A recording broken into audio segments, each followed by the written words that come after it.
Olá, boa noite e a paz a todos. Vamos à leitura de um versículo da Palavra de Deus. Encontramos no Evangelho de Jesus Cristo, escrito por Mateus, no capítulo 18, e o versículo de número 1. Assim está escrito: Naquela mesma hora, chegaram os discípulos ao pé de Jesus, dizendo: Quem é o maior no reino dos céus? Aqui está uma pergunta que foi feita pelos discípulos numa ocasião perante o Senhor Jesus. Nós entendemos que os discípulos, o termo é aprendizes, aluno, seguidores, enfim, Jesus o chamou para que o seguisse e aprendesse com ele. Ele disse: Vinde após mim. E eles vieram. E dentre aqueles que vieram, Jesus escolheu 12 e denominou-os como sendo discípulos, para que estivesse mais próximo a ele, vendo, observando, participando de tudo que Jesus fazia e realizava, porque eles estavam num treinamento intensivo. Então, eles estavam diante do melhor mestre que a terra já conheceu, o Senhor Jesus, que não precisou frequentar uma faculdade, ou seja lá o que for, porque Jesus é Deus. Ele veio, despojou-se da sua glória e, portanto, não havia necessidade de que ninguém lhe ensinasse alguma coisa, porque ele detém em si todo o conhecimento. Ao humanizar-se, ele veio a esta terra para cumprir o plano de Deus e estabelecer a obra resultante da morte sacrificial de Jesus e da expressão maior do amor de Deus em amar o mundo e, através de Jesus, chamá-los ao arrependimento, à salvação e à libertação. Os termos do amor de Deus é que Deus amou o mundo de tal maneira que deu o seu Filho unigênito para que todo aquele que nele crê não pereça, mas tenha a vida eterna. Agora, para usufruir deste amor e alcançar as bênçãos e a proximidade na comunhão e da presença de Deus e do seu poder na vida, houve a necessidade de Jesus materializar o amor de Deus, oferecendo-se como preço de resgate e redenção, ao entregar voluntariamente a sua vida lá no alto do Gólgota, na cruz do Calvário, como oferta diante de Deus. E a palavra de Deus diz que ele ofereceu-se a si mesmo pelo Espírito eterno a Deus. E o resultado desta entrega de Jesus a Deus o Pai é que nós, outrora pecadores, condenados e separados de Deus, pudéssemos ser aproximados por Jesus, a fim de que nós fôssemos purificados da nossa consciência das obras mortas e tivéssemos a aptidão para estarmos preparados para servir a Deus em amor, alegria, fidelidade e esperar dos céus a Jesus que virá a qualquer momento para nos buscar. Mas neste caso, Jesus estava aqui na terra, desfrutando daquele tempo que Deus lhe permitiu viver fisicamente entre os homens, porque Jesus é eterno. Jesus vive eternamente, mas fisicamente ele teve um começo e um fim da sua existência aqui na terra. E quando ele chega aos 30 anos, ele começa o seu ministério. E ao começar, ele vai então escolhendo e separando pessoas para que fiquem próximos a ele. É o que nós depreendemos do que está escrito aqui no capítulo 10, que Jesus escolheu os seus discípulos para que estivesse com ele. Então, observe aqui, capítulo 10, dos versículos 1 a seguir, está escrito assim: e chamando os seus 12 discípulos. Então, Jesus escolheu 12 discípulos. E com esses 12 discípulos, ele começou o seu ministério, o seu trabalho, e revelou a eles tudo quanto houvesse necessidade para que eles estivessem preparados e qualificados diante da presença de Deus para dar seguimento à obra que Jesus estava instituindo aqui na terra. Bem, chamou e deu a eles poder sobre espíritos imundos para expulsarem, para curar a enfermidade e todo o mal. O nome dos 12 são estes, que ele, depois de discípulos, denominou como sendo apóstolos: Simão, chamado Pedro, André, seu irmão, Tiago, filho de Zebedeu, e João, seu irmão, Filipe e Bartolomeu, Tomé e Mateus, o publicano, Tiago, filho de Alfeu, e Lebeu, o apelidado Tadeu, Simão cananita e Judas Iscariotes, aquele que o traiu. Jesus enviou estes 12 e lhes ordenou, dizendo: não ireis pelo caminho das gentes, nem entrareis em cidade samaritana, mas ide diante as ovelhas perdidas da casa de Israel. E indo pregai, dizendo: é chegado o reino dos céus, curai enfermos, limpai leprosos, ressuscitai mortos, expulsai os demônios, de graça recebestes, de graça dai. Observe que Jesus aqui não fez nenhuma distinção entre um e outro. Ele escolheu os 12 discípulos e deu a eles este encargo. Os discípulos estavam sempre próximos a Jesus. E nós encontramos aqui, estes são os que se tornaram conhecidos. Jesus pode ter tido outros discípulos, outros seguidores, mas estes foram aqueles sobre os quais foi encarregado a disponibilidade para darem seguimento à obra de Jesus. E num determinado dia, estes discípulos chegam-se ao pé de Jesus com uma pergunta. Ora, sempre quem vinham com perguntas para Jesus eram os escribas, os fariseus, os saduceus, os herodianos, as autoridades religiosas. Mas agora, quem veio diante de Jesus com uma pergunta foi os discípulos. Ora, será que os discípulos estavam em dúvida acerca de alguma coisa que Jesus fez e eles precisavam entender e compreender? Será que numa determinada orientação de Jesus para os discípulos, alguma coisa eles não compreenderam plenamente? Não, não é nada disso. A pergunta deles tinha um outro caráter totalmente diferente de tudo quanto Jesus estava realizando diante deles. E eles, em momento nenhum, viram em Jesus qualquer motivo que desse a eles a legalidade de interrogá-lo desta forma. Mas, no entanto, eles vieram e perguntaram a Jesus. Então veja, naquela mesma hora, chegaram os discípulos ao pé de Jesus, dizendo, e o que é que eles estavam dizendo? Uma coisa boa? Uma cidade, um bairro, um povoado, que precisava que Jesus por ali passasse? Não.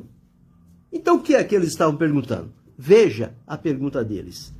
Quem é o maior no reino dos céus? Ora, eles já deveriam ter dado-se por satisfeitos de terem sido escolhidos por Jesus para estar junto a ele e segui-lo nesta caminhada, visto que eles estavam sendo orientados, ensinados e treinados na prática por Jesus. Nada de teoria.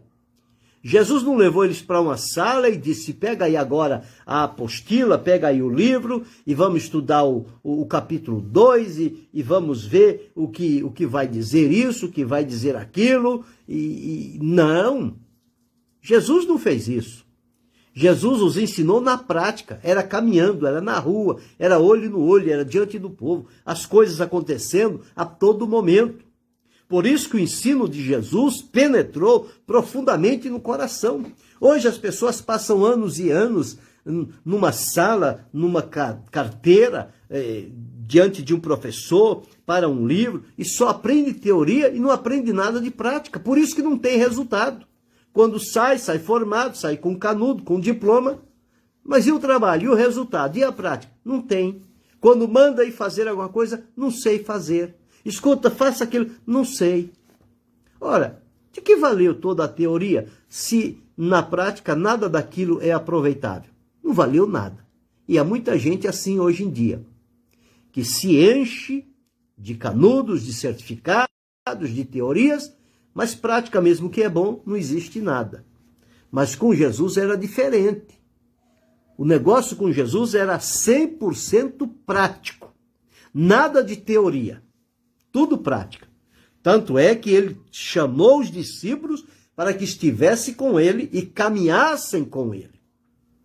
Agora chega aos discípulos, certamente eles devem ter conversado entre si, e quem sabe alguém julgou-se que seria o maior entre eles, e esta conversa não ficou acertada entre eles, e eles então levaram isso a Jesus. Então vamos a Jesus, que Jesus vai dizer certamente quem é. E quando Jesus disser, acabou os nossos problemas. Porque Jesus vai dizer, é fulano. Só que eles quebraram a cara quando chegaram diante de Jesus. Não tiveram compostura para falar com Jesus. E chegou lá e disse, quem é o maior no reino dos céus? Diante desta pergunta, Jesus não respondeu imediatamente nada. Jesus não respondeu, Jesus não reprovou, Jesus não repreendeu. Mas o que Jesus fez então? Se eles perguntaram e Jesus não respondeu, o que foi que Jesus fez? Exatamente o que ele sempre fez.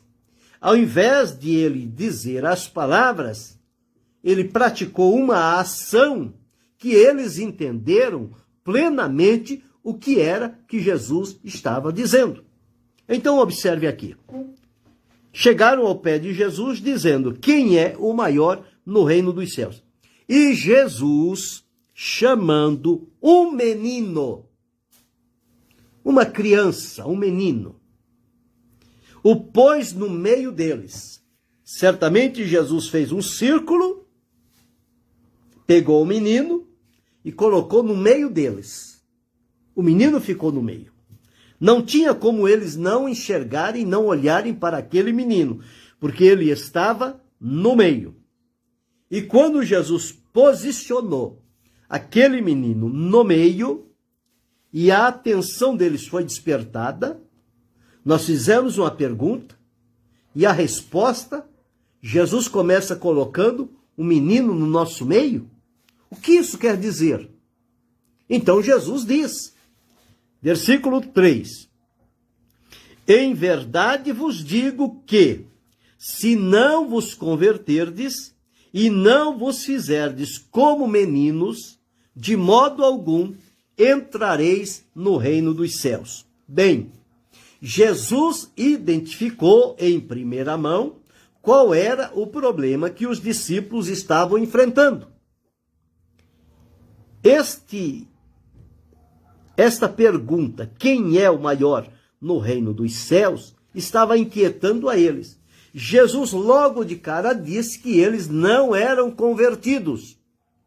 Eles ainda não se tinham convertido plenamente a Jesus. Então Jesus disse, se não vos converterdes. Ora, como é que Jesus ia dizer se não vos converterdes, se eles já fossem convertidos? Não teria razão de Jesus dizer esta palavra. Quando Jesus disse, se não vos converterdes, mostra que eles ainda não estavam convertidos e, portanto, as ações dele eram realizadas em função da vida anterior a Jesus que eles viviam, aonde há no coração do ser humano um forte desejo de sempre se sobressair e querer se mostrar melhor e maior do que os outros. A luta entre a humanidade é esta. Sempre tem alguém querendo ser o maior, querendo ser o melhor diante dos seus iguais. E com os discípulos não foi diferente. Embora eles estando perto de Jesus, mas deixaram-se levar por este pensamento que lhes trouxe perturbação. E então Jesus pergunta, Jesus diz o seguinte: se não vos converterdes, de modo nenhum entrareis no reino dos céus. Se não vos converterdes e não vos fizerdes como meninos. Menino não tem esse espírito de grandeza. Menino não quer ser maior e melhor do que o outro. Eles convivem juntos. Para eles são todos iguais. E com os discípulos já estava havendo diferenças. Então observe. Se não vos converterdes e não vos fizerdes como meninos.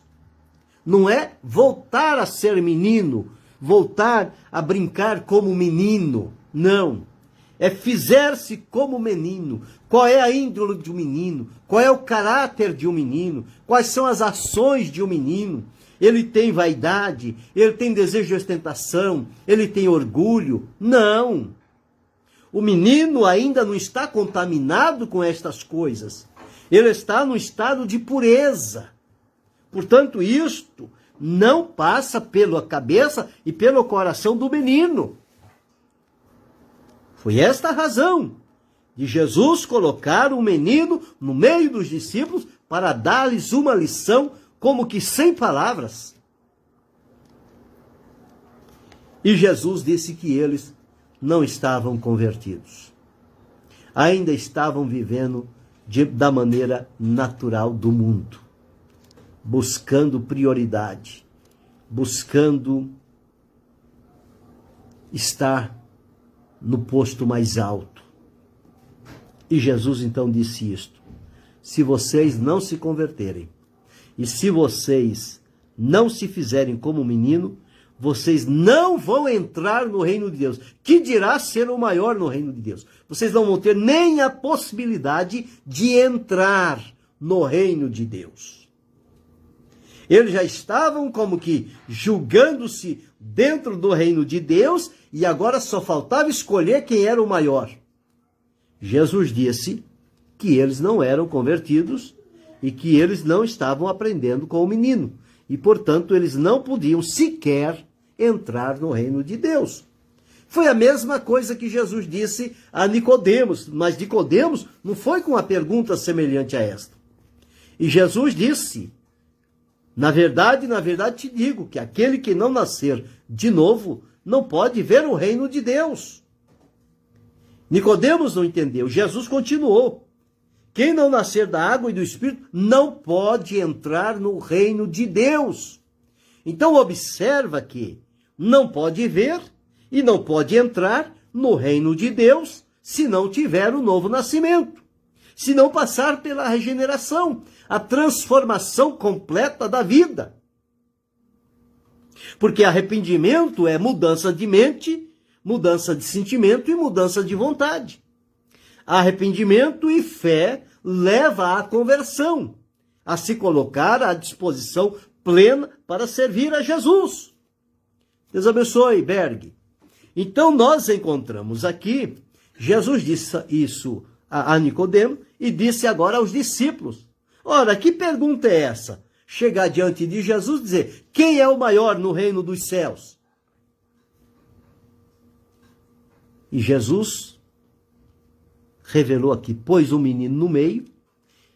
Certamente a mente deles já começaram a funcionar. Por que Jesus colocou esse menino no meio? O que é que vai acontecer? Pois é, era a lição de Jesus para que eles nunca mais se esquecessem daquele momento e não voltasse novamente com uma pergunta semelhante a essa, porque ela não cabia entre eles. E disse: se não vos converterdes, não eram convertidos, precisavam se converter, precisavam ter uma experiência mais profunda com Jesus. Ainda estavam na superfície, eles precisavam adentrar um pouco mais nessa experiência de comunhão, de convivência com Jesus e deixar-se trabalhar por ele. E o versículo 4, Jesus diz: portanto, aquele que se tornar humilde como este menino, esse é o maior no reino dos céus. Então observa, Jesus respondeu, mas respondeu depois de apontar falhas no procedimento dos seus discípulos. Então, Jesus disse que eles primeiro precisavam se converter, se tornar como um menino. Quando ele se tornasse humilde, faltava a eles também a humildade, porque quem procura grandeza não está debaixo da humildade. A pessoa que vive na humildade, ele não procura grandeza, ele não procura vanglória, ele não procura ser maior e melhor do que quem quer que seja. Ele sabe e reconhece o lugar dele, e ele se posiciona com discrição, com simplicidade, com pureza, e reconhece o seu posicionamento. Então aqui nós encontramos uma disparidade que não deveria acontecer. Mas Jesus ensinou.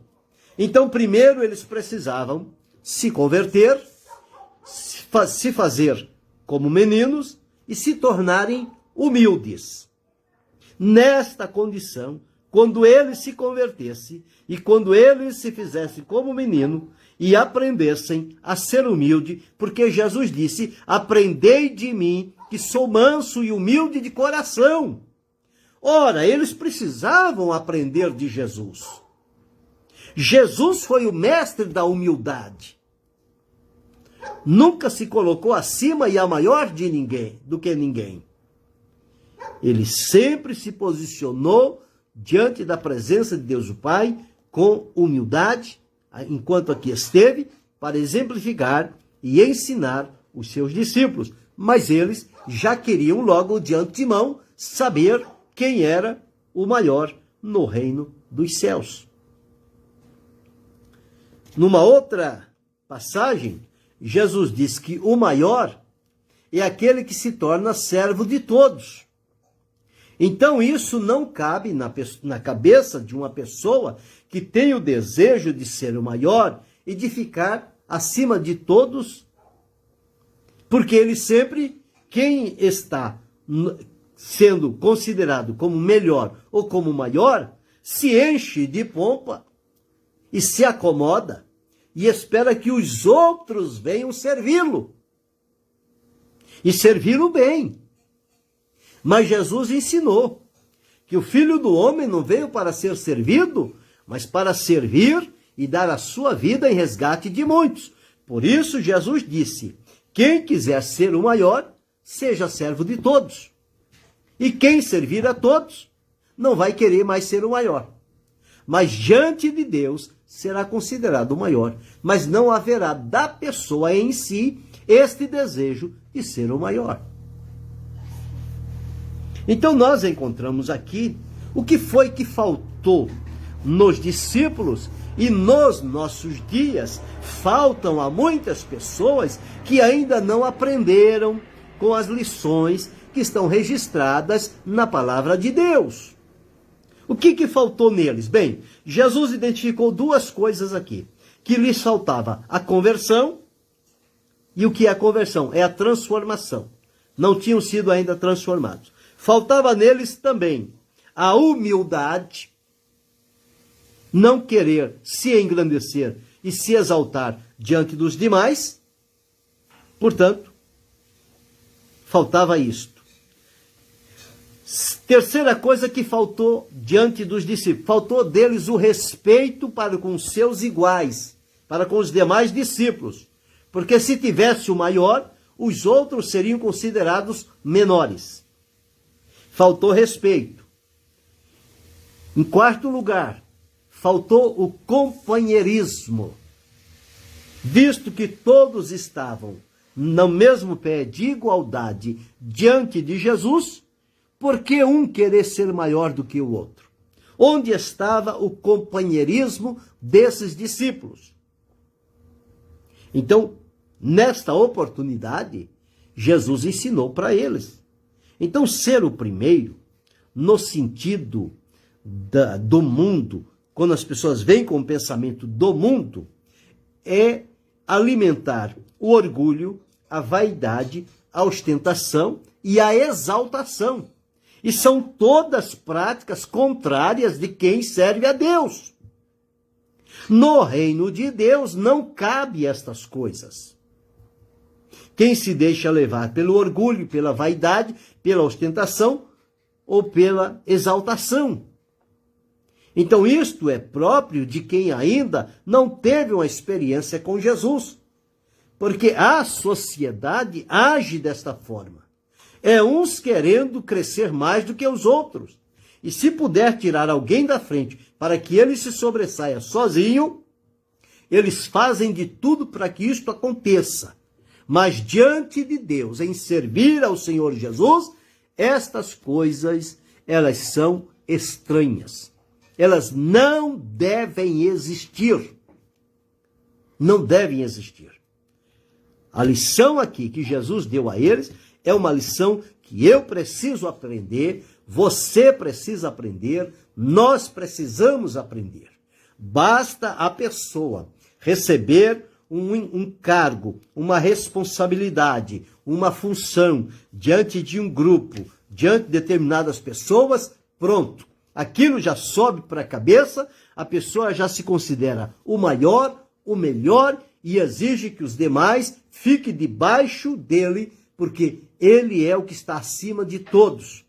Mas esqueceu-se, o único que está acima de tudo e de todos é Deus. Abaixo dele não existe nenhum grande entre os homens. Todos nós. Paulo escrevendo aos Filipenses, ele deixou registrado a seguinte palavra que vou ler. Está escrito assim, deixa-me encontrar. Filipenses, no capítulo 2, e o versículo de número 3 e 4.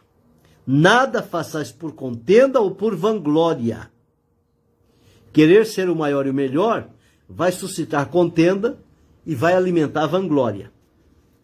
Mas por humildade, cada um considere os outros superiores a si mesmo. E eu não posso dizer que eu sou maior e sou melhor. Eu tenho que considerar os outros maiores do que eu, superiores a mim. Não atente cada um para o que é propriamente seu, mas cada qual também para o que é dos outros. Então que haja em nós o mesmo sentimento que houve em Cristo Jesus, que viveu a humildade, humilhou-se a si mesmo, viveu plenamente a humildade diante dos seus discípulos e das pessoas do mundo da época. Então os discípulos vieram com uma pergunta: quem é o maior no reino dos céus? E os nossos dias não são diferentes. Quantas pessoas já se julgam dentro do reino dos céus, assumindo posições diante da presença de Deus, colocando-se maior e melhor do que outros que aqui estão, sendo que ele ainda está na terra, vivendo aqui, e muitas das vezes, descuidadamente, sendo enganado e seduzido por este mundo e deixando o homem velho, a natureza pecaminosa, se manifestar, alimentando orgulho, vaidade, ostentação e exaltação. Quando quem se preocupa em servir a Deus não se preocupa o lugar que ele vai ocupar, a posição em que ele vai estar, quem é que vai estar abaixo dele. Não. Quem serve a Jesus preocupa-se unicamente em servi-lo, com graça, com alegria, com fidelidade, com lealdade, e prestar a Deus um serviço com excelência. Os discípulos levaram uma repreensão e uma orientação.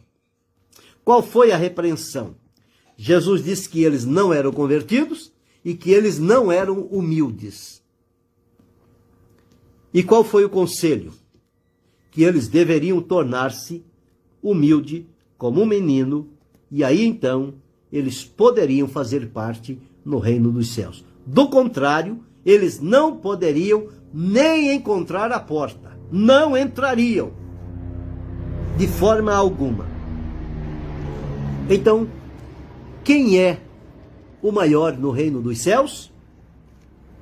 Será que você tem alimentado este pensamento de entre os seus iguais, você querer se destacar como melhor, como maior, e exigir que os demais o reconheçam como tal?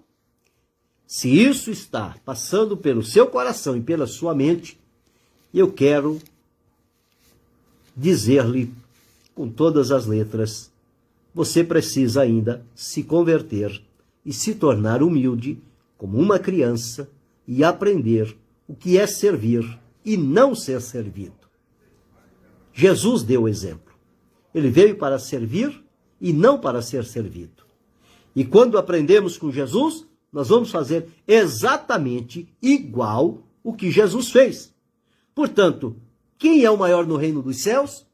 A mim, a você, a cada um de nós, não compete saber. Compete-nos a viver e servir da melhor maneira que fomos ensinados pelo Senhor Jesus, conforme está registrado na Escritura Sagrada.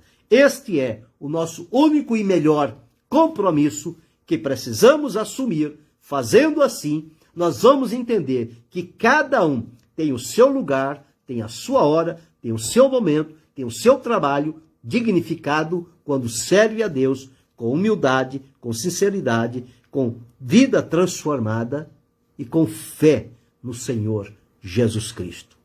Que isso possa mover o nosso coração e tirar de muitas mentes este desejo de grandeza, de adquirir poder, de estar em lugares diferentes ou acima das pessoas. Não. Lembre-se, todos nós temos a mesma altura diante do Senhor Jesus Cristo. Querendo Deus, amanhã retornaremos.